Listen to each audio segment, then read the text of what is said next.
Maka belajarlah untuk mengikhlaskan, kembalikan ke Allah. Ingat ya, ikhlas itu bukan tidak berharap. Ikhlas itu berharap, tapi berharapnya kepada siapa? Kepada Allah. Maka apa nanti cirinya orang yang ikhlas? Dia yakin semua yang terjadi atas skenario Allah.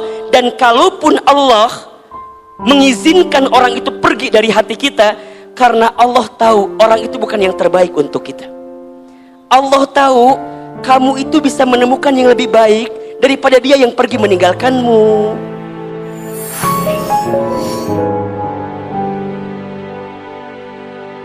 Topik kita sore ini adalah ikhlaskan, maafkan. Ahilman mau tanya, ikhlas itu susah atau mudah? Jawab, mudah atau susah? Susah atau mudah? Nah, kenapa ikhlas itu susah? Karena pahalanya surga. Kalau ringan, pahalanya kipas angin, ya. Kulkas satu pintu, ya. Terus apa lagi? Payung dan piring cantik, gitu ya. Ikhlas itu susah karena pahalanya surga. Memaafkan susah karena pahalanya surga. Maka setiap pahala yang besar itu pasti diiringi dengan ujian pengorbanan yang berat. Inna idhomal jazai ma'a idhomil balai. Sesungguhnya besarnya pahala itu tergantung beratnya ujian. Makin berat ujiannya, makin besar pahalanya.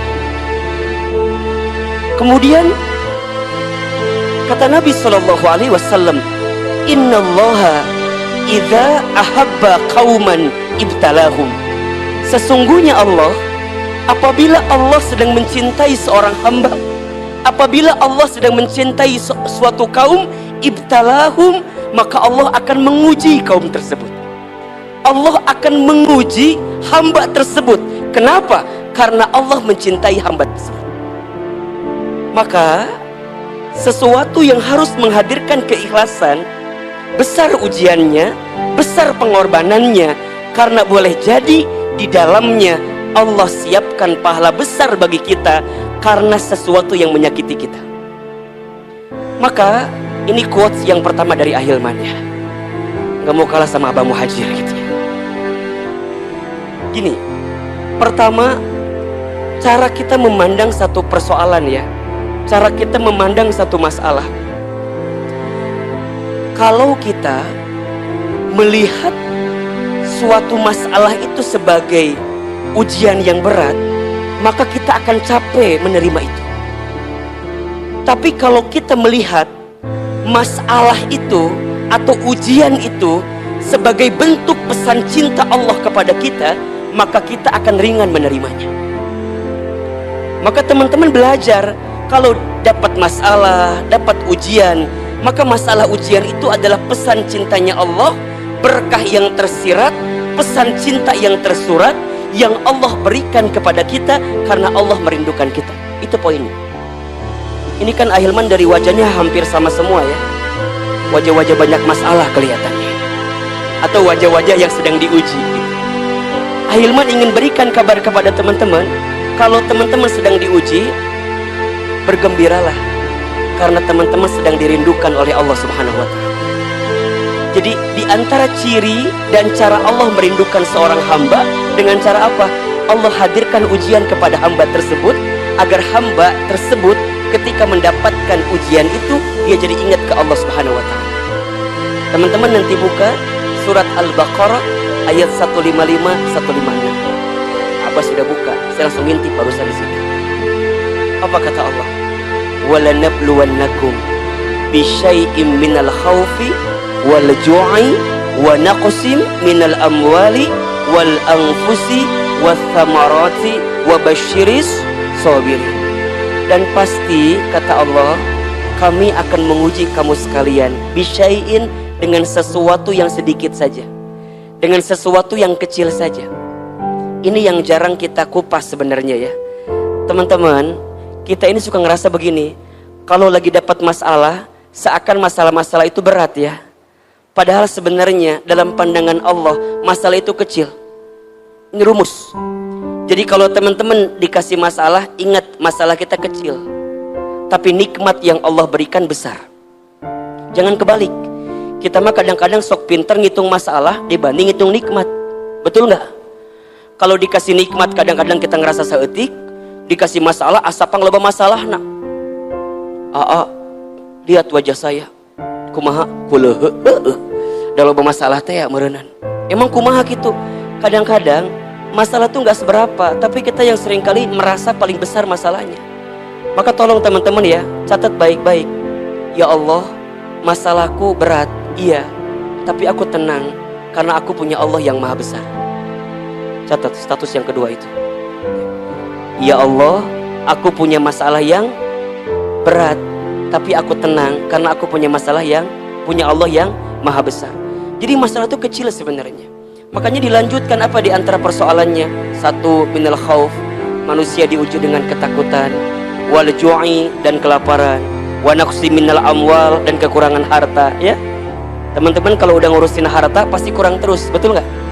Ya, sudah punya gaji 3 juta, kurang atau tidak? Kurang kalau kita lihat orang gajinya 5 juta, dikasih gaji 5 juta, lihat orang gaji 7 juta, kurang atau tidak? Kurang. Maka kita diajarkan kalau urusan dunia jangan lihat ke atas, kunaon cangkel gitu geri. Urusan dunia lihat ke bawah, urusan akhirat lihat kemana? Lihat ke atas. Teman-teman kalau urusan dunia lihat ke samping, lihat ke atas capek. Tetangga beli kulkas, orang kedinginan, ya. Tetangga beli kompor gas, orang kepanasan. Tetangga beli mobil baru, kita katabrak. Dan cicing di harapan mobil tetangga orang. Tetangga masang parabola, orang minum Paramex. Jadi serba salah. Kalau urusan harta mah nggak ada habisnya, betul apa enggak? Ujungnya naon? Iri. Punten mohon maaf, dengki. Iri we ka batur teh. Cenah. Mobil anyar, paling menang maling. Tuh. Mobil kumaha malingna? Iya. Teman-teman kadang-kadang sok julit ka batur. Saya geus nikah padahal beungeutna teh sakumaha, da perasaan alusan urang beungeutna teh. Nah hanya ulah juli teman-teman, ulah kitu, eta teh tanda orang iri ka batur. Lebih baik batur jore payu dibanding orang keur mah jore teh payu deui. Jadi matakna duh soklah sing buru-buru nikah, aminnya. Sayang nih jamaah teman hijrah nih GGM, ganteng-ganteng mubazir. Oh, sarua nih ieu ge sarua GGM. Naon Ahilman? Ganteng-ganteng muhajir. Jadi kadang-kadang ada sifat itu ya, kurang harta gitu. Terus apalagi wal anfus, kegoncangan jiwa, sehat dikasih ujian sakit ya. Dan kadang-kadang ujian jiwa itu juga datang dari orang-orang terdekat kita. Seorang anak diuji oleh orang tuanya, orang tua diuji oleh anaknya, pasangan diuji oleh pasangannya, termasuk oleh orang-orang yang pernah dekat dengan hati kita, yang kemudian nanti dia pergi meninggalkan kita. Di situ babnya nanti. Sampai wasamarot, ada harapan yang tak kunjung jadi kenyataan. Apa kata Allah? Kalau kalian diberikan ujian-ujian itu, maka tolong catat, wabashir, kalian itu lagi dikasih kabar gembira sama Allah. Jadi kalau ada yang diuji dengan ketakutan, diuji dengan kelaparan, kekurangan harta, kegoncangan jiwa, dan harapan yang tak kunjung jadi kenyataan, tolong teman-teman catat, Allah sedang memberikan kabar gembira. Bagi siapa Ahilman? As-sabirin, bagi orang-orang yang sabar. Siapa orang yang sabar itu?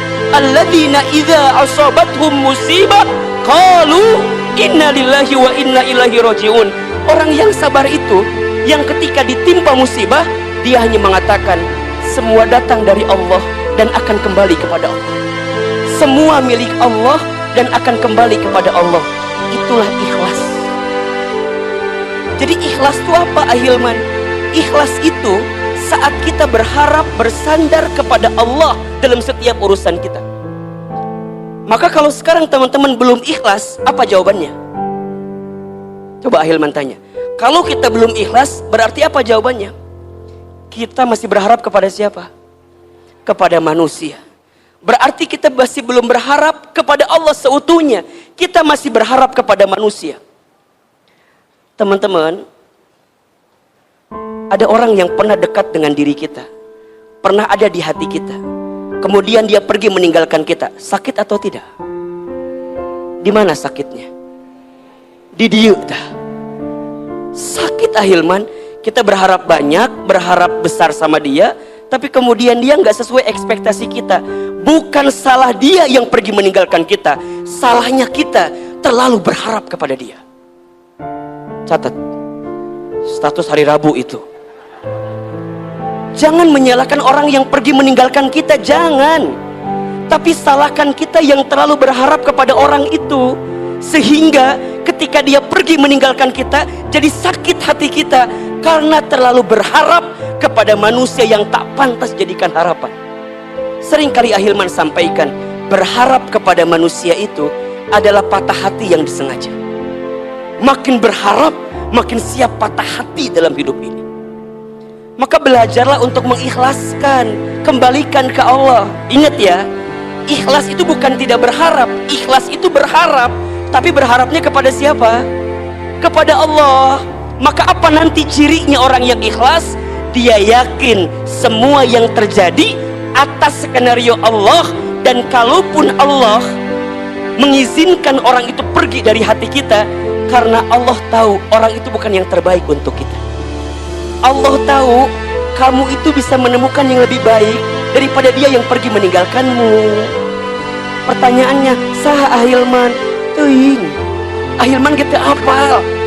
Cuman yang jelas ikhlas ini adanya di sini nih. Belajar tadi kata Abah yang pertama apa? Ridho, menerima, tarimakan. Memang sudah terjadi. Teman-teman gak boleh ya bilang begini, coba dulu ya, seandainya dulu begini ya, coba kalau aku gak kenal sama dia ya, coba, nggak boleh. Sesuatu yang sudah terjadi, tidak boleh kita mengatakan hakada, seandainya hakada, la. Teman-teman katakan qadarullah wa ma syaa fa'ala. Sudah jadi ketentuan Allah dan Allah menghendakinya. Kadang kita tuh nggak sadar ya, boleh jadi Allah pernah mengizinkan kita untuk mengenal tentang dia, karena Allah sedang mengajarkan kepada kita tentang arti kehilangan dari seseorang yang kita cintai itu. Allah sedang mengajarkan kita bahwa berharap kepada manusia itu nggak enak banget, sakit banget. Kadang-kadang kita tuh butuh ngerasain sakit hati sedikit gitu ya. Kadang-kadang kita harus ngerasain sesuatu yang sakit karena ada pesan gembira yang Allah siapkan untuk kita. Maka kalau sekarang punten ya, teman-teman masih ngungkit, Ustadz coba begini, aku teh kurang apa ya? Kurang gelis merenang. Yang Ikhwan nanya, aku teh kurang apa ya? Kenapa dia pergi meninggalkan saya? Hiji, kurang duit. Lamun orang sibuk, kalau kita sibuk mencari alasan, capek. Karena akan ada selalu beribu alasan yang menguatkan engkau untuk tidak ikhlas. Itu setan. Jadi kalau teman-teman udah bilang, kenapa ya? Kenapa? Makin sombong kita. Harusnya kan dia tuh mengerti, aku tuh begini. Makin banyak mencari alasan, makin tidak akan bisa ikhlas kita menghadapi setiap ujian. Udah, balikin aja ke Allah. Terima. Jangan pernah menghina keadaan, karena malam pun tidak pernah menghina takdirnya menjadi gelap. Jangan pernah menghina keadaan, karena daun pun tidak pernah marah kepada angin yang membuat dia terjatuh dari ranting pohonnya. Jangan minta diulangi dulu. Pohon deui Ahilman ngomong naon dia. Terimakan aja, terima, ridho. Maka tadi lanjutkan hadisnya, faman rodiya falahur ridho. Barang siap ridho dengan ketentuan Allah, yang ridho dengan keadaan yang Allah berikan kepada dirinya, falahur ridho, maka di situ ada keridhaan Allah. Waman sakhito falahus sukhtu. Dan barang siapa yang murka, yang marah, yang benci dengan ketentuan Allah, maka ada kemurkaan Allah di situ. Teman-teman, kalau teman-teman sibuk mencari alasan dari setiap apa yang pergi meninggalkan kita, maka teman-teman tidak akan pernah ikhlas. Mulai hari ini, kalau ingat ya, kalau teman-teman merasa sudah tidak ada lagi pundak manusia yang bisa dijadikan sandaran, kalau sudah tidak ada lagi telinga manusia yang bisa mendengarkan perasaan hati kita, sudah saatnya tempat bersujud menjadi berbisik terbaik untuk kita bermohon kepada Allah Subhanahu wa taala. Kalau bahasa kita mah nges atuh, kembali ke Allah. Back to Allah.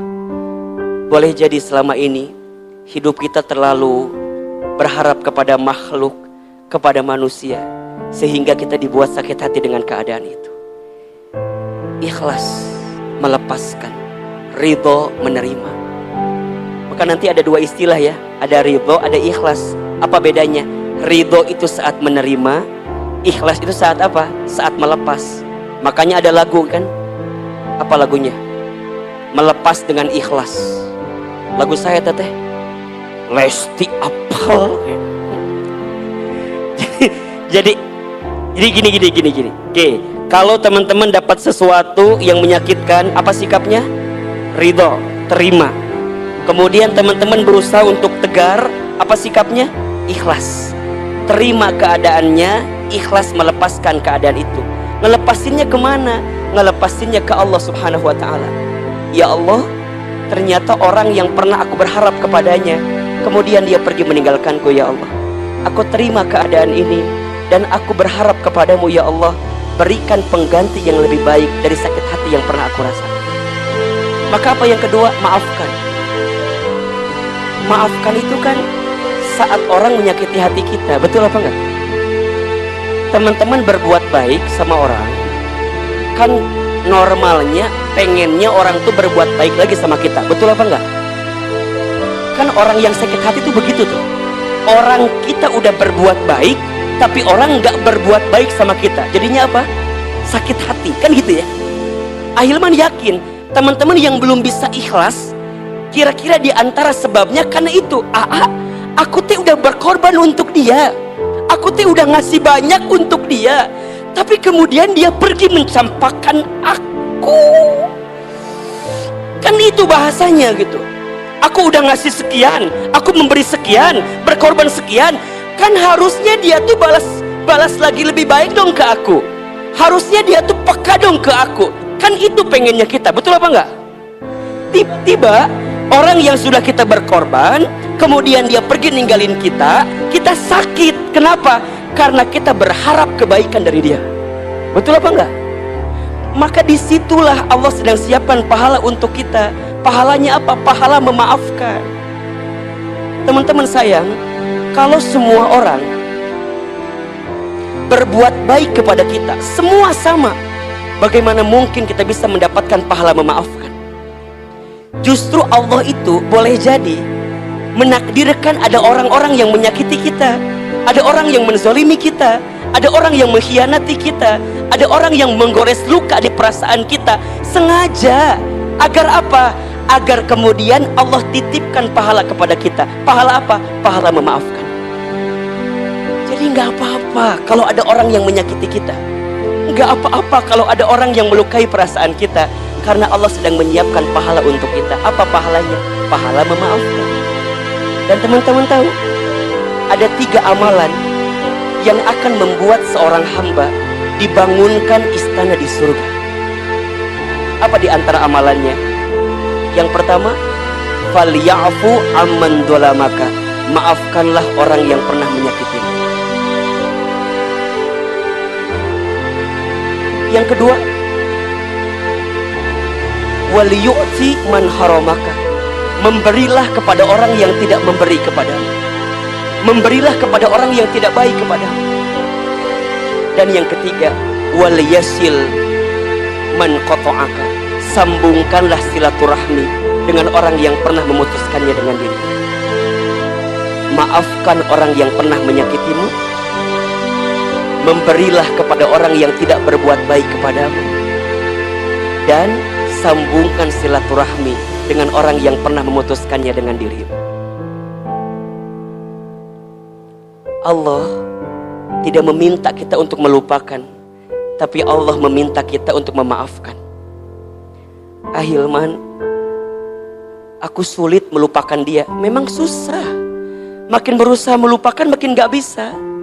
Maka apa perintahnya? Maafkan saja. Maafkan itu berarti gimana Ahilman? Kita percaya kebaikan yang kita lakukan pasti balasannya juga kebaikan. Kalau bukan dari orang itu, Allah menyiapkan pahala kebaikan untuk kita. Teman-teman jangan khawatir ya. Jangan pernah berpikir gini, aku sudah berbuat baik, tapi kok orang gak berbuat baik sama saya. Jangan pernah berpikir begitu.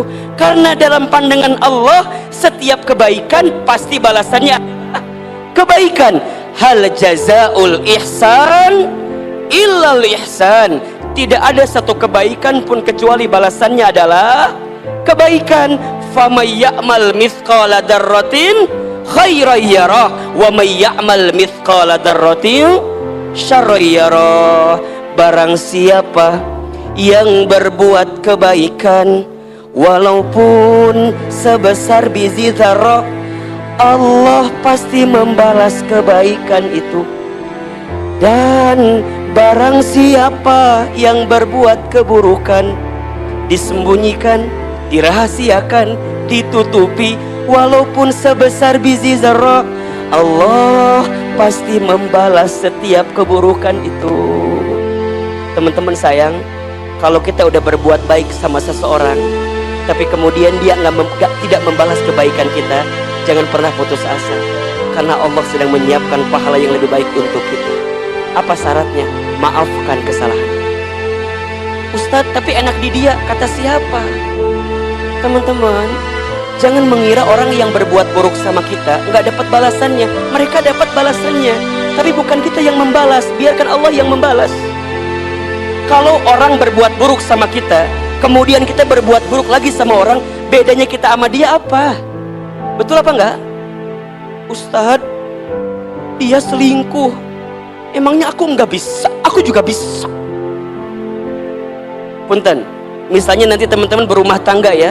Pas berumah tangga misalnya pasangan kita, punten mohon maaf, menyakiti hati kita. Jangan dibalikan. Ustadz, emang pasangan saya aja yang bisa nyakitin saya juga bisa. Saya juga masih lumayan. Mana wajah aku cantik, badannya juga Teman-teman jangan pernah berpikir, jangan pernah berpikir membalas keburukan orang kepada kita. Kalau teman-teman berpikir membalas keburukan orang sama kita, berarti kita kehilangan potensi kebaikan dari Allah Subhanahu wa Ta'ala. Ikhlaskan, maafkan, lepaskan sesuatu yang pergi dari kita, maafkan setiap kesalahan dia yang pernah menggores hati dan perasaan kita. Yakin Allah sedang menyiapkan yang terbaik untuk kita.